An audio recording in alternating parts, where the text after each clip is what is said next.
आप सभी को हरियाली तीज की बहुत बहुत शुभकामनाएं। सावन माह के शुक्ल पक्ष की तृतीया तिथि को हरियाली तीज का त्योहार मनाया जाता है। इसे मधु श्रावणी तीज, छोटी तीज, सिंधारा तीज आदि कई नामों से जाना जाता है। इस दिन कुंवारी कन्याएं और साथ में सुहागिन महिलाएं अच्छे प्रकार से सजती संवरती हैं, हरे रंग के वस्त्र पहनती हैं, हाथों में हरी हरी मेहंदी लगाती हैं और हरी चूड़ियां इस दिन पहनते हैं। सारी महिलाएं लड़कियां मिल करके इस दिन झूला जरूर झूलते हैं। जगह जगह आप सोसाइटीज़ में देखेंगे, पार्क में महिलाओं के लिए झूले झूलने का एक पूरा सा मेला जैसा सज जाता है। यानी कि कुल मिलाकर के ये जो पर्व है मुख्य रूप से महिलाओं का और लड़कियों का ये पर्व होता है। इस दिन माता गौरा की पूजा की जाती है, साथ में शिव परिवार की पूजा की जाती है। पूजा के लिए मिट्टी की मूर्तियां बनाई जाती हैं, यानी कि मिट्टी के शिवलिंग और गौरी गणेश बना करके पूजा की जाती है। आज की वीडियो में हम जानेंगे कि हरियाली तीज की पूजा कैसे की जाती है। तो जब भी आपको पूजा करनी हो अच्छी प्रकार से सज धज के ही पूजा करें। जहाँ भी पूजा करें वहाँ पे साफ सफाई करके और एक चौकी लगाएं। चौकी के ऊपर कोई भी हरे रंग का या कोई भी शुभ रंग का वस्त्र बिछाएं और शिव परिवार की अगर फोटो आपके पास है तो उन्हें विराजमान कर लें। जैसा कि मैंने बताया कि इस दिन पार्थिव यानी कि मिट्टी से बनी मूर्तियों की पूजा की जाती है। तो हमने यहाँ पे मिट्टी से शिवलिंग बना लिए हैं। गौरी गणेश पिंडी नुमा आप बना करके पूजा कर सकते हैं। मिट्टी से शिवलिंग कैसे बनाए जाते हैं, इसके कई सारे वीडियोज़ आपको हमारे चैनल पर मिल जाएंगे कि मिट्टी से मूर्तियाँ कैसे बनाई जाती हैं, वो आप वहाँ से भी देख सकते हैं। तो हमने देखिए यहाँ पर फूलों का आसन देते हुए एक देसी घी का दिया रखा है और भगवान का ध्यान करते हुए हम ऐसे देसी घी के दिए को प्रज्वलित कर देंगे। और इसके बाद में हम देखिए जल का छींटा दे करके स्नान का भाव करा देंगे। तो उससे पहले आप मन ही मन देखिए हाथ में थोड़े से अक्षत पुष्प लेकर के आपने जो पार्थिव मूर्तियाँ रखी है ना, उसमें आप भगवान जी का आवाहन जरूर कर लें और उनसे प्रार्थना करें, अपना संकल्प लें पूजा का। इस तरीके से देखिए इसका जो है हरियाली तीज पर ऐसा नहीं है कि व्रत रखना कंपलसरी होता है। अगर आपके यहाँ पर व्रत किया जाता है तो आप व्रत करके भी पूजा कर सकते हैं, नहीं तो बिना व्रत रखे भी आप इस पूजन को कर सकते हैं। और सबसे पहले देखिए इनमें हमने शुद्ध जल और गंगा जल को मिक्स करके गौरी गणेश का अभिषेक किया है, फिर हमने भगवान भोलेनाथ का अभिषेक किया। इसके बाद में अब हम पंचामृत से यहाँ पर अभिषेक कर रहे हैं। पंचामृत के अंदर देखिए दूध, दही, घी, शक्कर, शहद को मिक्स करके पंचामृत बनाया जाता है। अगर पंचामृत आपके पास नहीं है तो केवल आप कच्चे दूध से भी अभिषेक करा सकते हैं। इसके बाद में हम शुद्ध जल से अभिषेक करा देंगे, यानी कि कुल मिला के हमें 3 बार अभिषेक करना होता है। अच्छी तरीके से देखिए साफ होने तक हम ऐसे शुद्धोदक स्नान करा देंगे। इसके बाद में हम वस्त्र रूपी कलावा यहाँ पर सभी को चढ़ा देंगे। तो हमने भगवान गणेश को वस्त्र रूपी कलावा समर्पित कर दिया है। अगर आपके पास जनेऊ भी हो तो जनेऊ भी आप यहाँ पे चढ़ा सकते हैं, या फिर कच्चा सूत भी आप जनेऊ के रूप में चढ़ा सकते हैं। गौरी मैया को हम ऐसे देखिए वस्त्र रूपी कलावा अर्पित कर देंगे। भगवान भोलेनाथ को यानी कि शिवलिंग पर भी हमने कलावा समर्पित कर दिया है। और जो फोटो हमने रखी है शिव परिवार की, उनको भी ऐसे हम यहाँ पर वस्त्र रूपी कलावा पहना देंगे। गौरी मैया को आप चुनरी भी उड़ा सकते हैं। और इसके बाद में सभी को हम तिलक करेंगे। तो सबसे पहले हम यहाँ पे चंदन से तिलक कर रहे हैं। गौरी गणेश को हमने चंदन से तिलक किया है, भगवान भोलेनाथ को, और तस्वीर का भी हम साथ में ही पूजन करेंगे, अग्निदेव का भी हम ध्यान करेंगे। इसके बाद में हमने अक्षत चढ़ा दिए हैं।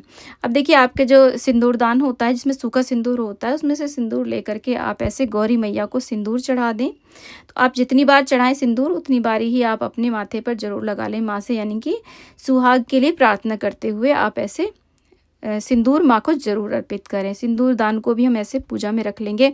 इसी के साथ में माता गौरा को हम ऐसे श्रृंगार की सामग्री यहाँ पे चढ़ा देंगे। अपने अनुसार आप जितनी चाहे उतनी श्रृंगार की सामग्री चढ़ा सकते हैं। यहाँ पर गौरी गणेश को हम गुड़हल का लाल फूल चढ़ा देंगे। इस तरीके से गौरी मैया को और गणेश भगवान को गुड़हल का लाल फूल बहुत प्रिय है। अगर गुड़हल का फूल ना मिले तो ऐसी कोई बात नहीं है, आप चाहें तो गुलाब का फूल या गेंदे का जो भी फूल हो वो चढ़ा सकते हैं। इसके बाद में हम बेलपत्र चढ़ा देंगे। बेलपत्र के ऊपर देखिए हमने ऐसे चंदन लगाया है और चिकनी साइड से हम शिवलिंग पर ऐसे बेलपत्र चढ़ा देंगे। आप 5, 7, 11, 21, 51 या कोई विशेष मनोकामना है तो 108 बेलपत्र भी चढ़ा सकते हैं।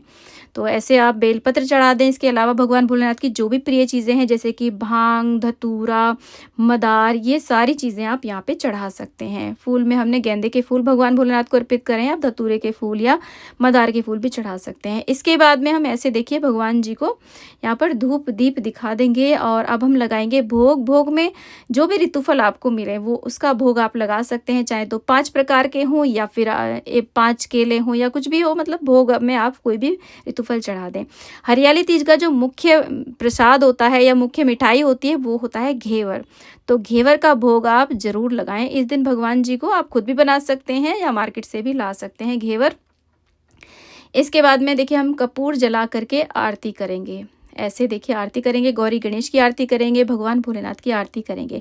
अब देखिए ये मैंने बहुत ही सरल विधि आज मैंने आपको दिखाई है। आप चाहें तो अगर थोड़ा और बड़े रूप में करना चाहते हैं तो यहाँ पे कलश की स्थापना भी कर सकते हैं। बिना कलश स्थापना के हम पूजन कर रहे हैं। बस पूजा में एक जल का लोटा आप भर के ज़रूर रख लीजिएगा। तो ऐसे हमने देखिए आरती कर लिया। आरती के बाद में हम कुछ ना कुछ यहाँ पे दक्षिणा ज़रूर समर्पित कर देंगे और इसके बाद में हम भगवान से अपनी मनोकामना के लिए प्रार्थना करेंगे गौरी मैया से और पूजा में रही कमियों के लिए क्षमा याचना कर लेंगे। इस तरीके से बहुत ही सरल विधि से हमारा पूजन संपूर्ण हो जाएगा। अब देखिए पूजा के बाद में जब तक दिया जलता रहे तब तक तो कोई बात नहीं, उसके बाद में आप चाहें तो चौकी हटा भी सकते हैं। जो भी आपने यहाँ पर भोग प्रसाद चढ़ाया उसको सभी में आप बांट दें और जो भी आपने श्रृंगार की सामग्री आपने यहाँ पे रखी है सभी को आप सुहागिन महिलाओं में बांट सकते हैं। सिंदूरदान को आप अपने पास ही रख लें और इसी के साथ में देखिए यहाँ पर जो भी फूल पत्तियाँ हैं जो भी हमने चढ़ाया उस सब का विसर्जन होगा। साथ में जो भी पार्थिव मूर्तियाँ हैं इनको आप किसी भी बड़े से भगोने या किसी भी ऐसे पात्र में जल भर करके उसमें डाल दीजिएगा ताकि ये मेल्ट हो जाए और फिर उस पानी को आप किसी भी गमले में दे सकते हैं, क्यारी में, खेत में, कहीं भी पौधे के नीचे आप दे के आ सकते हैं। इस जल को तुलसी के गमले को छोड़ करके आप कहीं भी सिला सकते हैं। आज के दिन राधे कृष्ण जी को झूला झुलाने का, लड्डू गोपाल जी को झूला झुलाने का बहुत महत्व होता है। अगर आपने सेवा ली हुई है तो आप अपने घर पे भी झूला झुला सकते हैं। सेवा नहीं ली हुई है तो कोई बात नहीं, मंदिर में जा करके भी आप इन्हें झूला जरूर झुला दीजिएगा। बहुत ही शुभ माना जाता है और खुद भी अच्छे प्रकार से सज धज के आज के दिन झूला जरूर झूलें। आज के दिन व्रत रखना कोई कंपलसरी नहीं होता है। अगर आपके यहाँ पर व्रत किया जाता है तो व्रत करें, नहीं तो कोई बात नहीं, अच्छे प्रकार से सज धज के झूला जरूर झूलें। घर में अच्छे अच्छे से पकवान बनाएं। खुशियों का त्यौहार है, कन्याओं का, महिलाओं का, लड़कियों का, सुहागिन महिलाओं का ये त्यौहार है। सभी को मिल करके धूमधाम से ये त्यौहार जरूर मनाना चाहिए। तो फ्रेंड्स आज का ये वीडियो आपको कैसा लगा मुझे कमेंट बॉक्स में ज़रूर बताइएगा। वीडियो थोड़ा सा भी पसंद आया हो, यूज़फुल लगा हो तो प्लीज़ वीडियो को लाइक, चैनल को जरूर सब्सक्राइब करिएगा और कमेंट बॉक्स में ओम नमः शिवाय गौरी मैया की जय आप अवश्य लिखिएगा।